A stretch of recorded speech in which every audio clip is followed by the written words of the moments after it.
Haleluya! Segala kemuliaan hanya bagi Tuhan Yesus Kristus. Bapak Ibu yang dikasihi oleh Tuhan, Yesus kuatku menyapa kita lagi hari ini. Berharap semuanya dalam keadaan baik dan senantiasa mengandalkan Tuhan.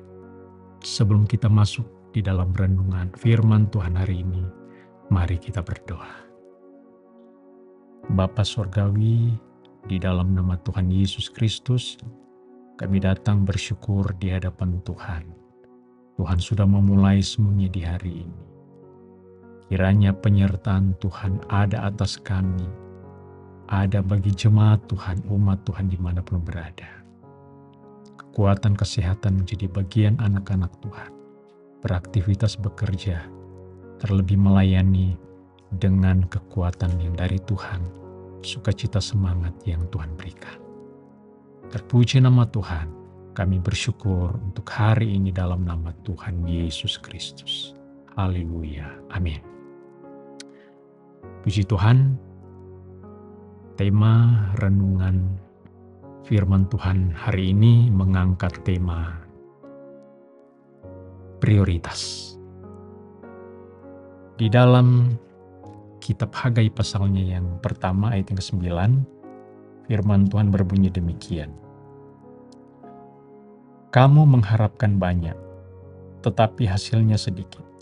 Dan ketika kamu membawanya ke rumah, aku menghembuskannya. Oleh karena apa? Demikianlah firman Tuhan semesta alam.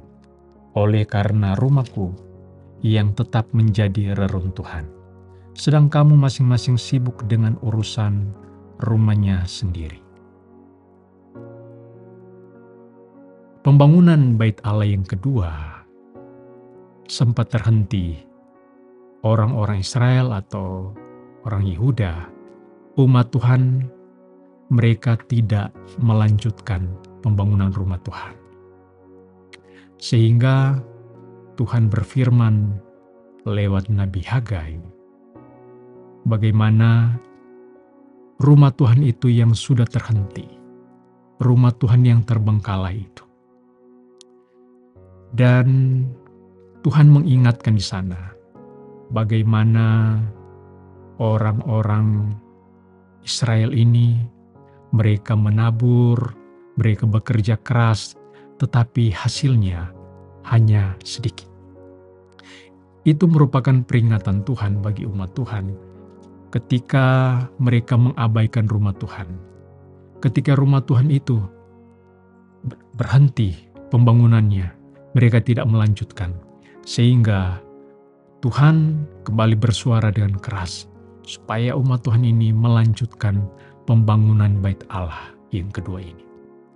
Kita sudah tahu bagaimana Bait Allah yang pertama itu yang dibangun oleh Salomo. Ketika Bait Allah itu ditabiskan, Tuhan berfirman maka Tuhan berkenan dan Tuhan akan tinggal di sana selamanya. Mata Tuhan, hati Tuhan akan tertuju di sana. Sementara pembangunan Bait Allah yang kedua ini mereka hentikan. Mereka sibuk dengan urusan membangun rumah pribadi. Mereka sibuk dengan urusan sendiri. Sehingga pembangunan Bait Allah ini terhenti. Dan Tuhan ingatkan bagaimana keadaan mereka pada waktu itu. Mereka menabur begitu banyak, tetapi hasilnya sedikit yang mereka dapatkan. Mereka sudah bekerja keras, tetapi hanya membawa pulang hasil panen sedikit. Itu menjadi sebuah peringatan bagi orang-orang Israel, bagi orang-orang Yehuda sebagai umat Tuhan. Bapak Ibu yang dikasihi oleh Tuhan, dari firman Tuhan di sini, barangkali ada di antara kita yang mungkin sekarang sibuk dengan urusan kita. Tetapi begitu sibuknya kita dengan pekerjaan kita, dengan urusan kita masing-masing, apa yang kita dapatkan? Mungkin ada di antara kita saat ini mengeluh, sudah bekerja begitu keras, tetapi mendapatkan hasil hanya sedikit. Hasil yang kita dapatkan sepertinya tidak kelihatan.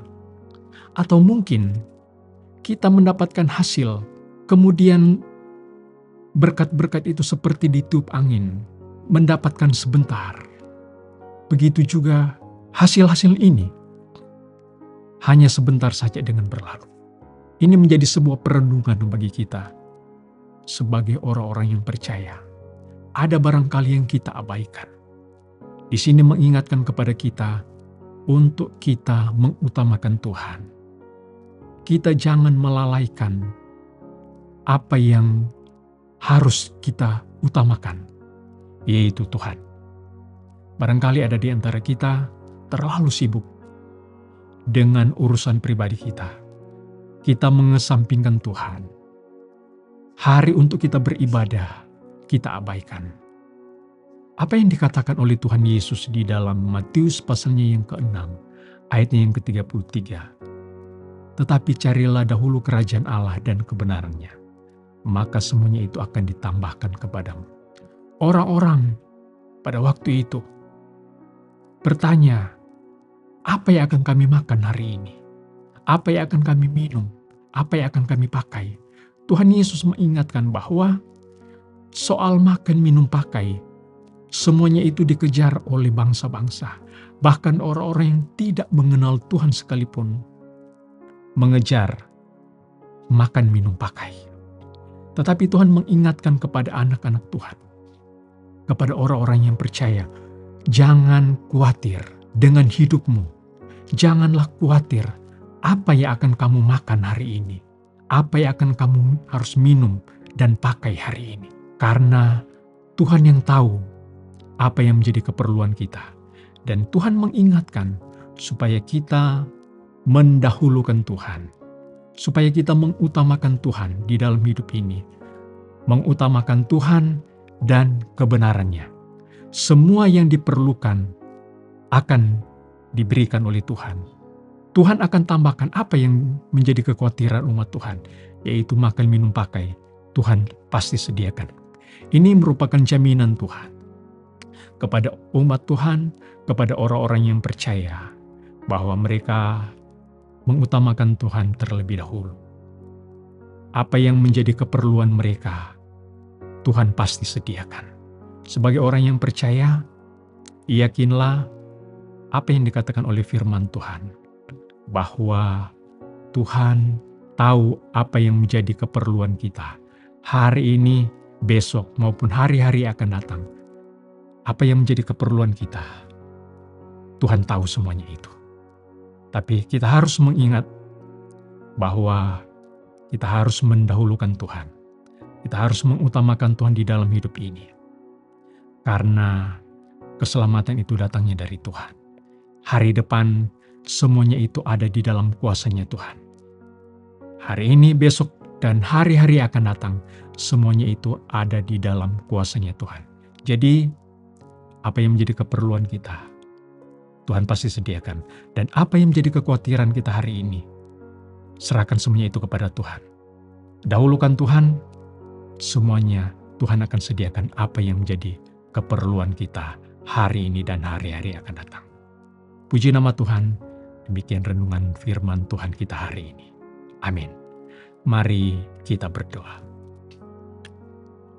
Bapa, dalam nama Tuhan Yesus Kristus, terima kasih untuk firman Tuhan hari ini datang kepada kami. Mengingatkan kami untuk mendahulukan Tuhan, mengutamakan Tuhan di dalam hidup ini.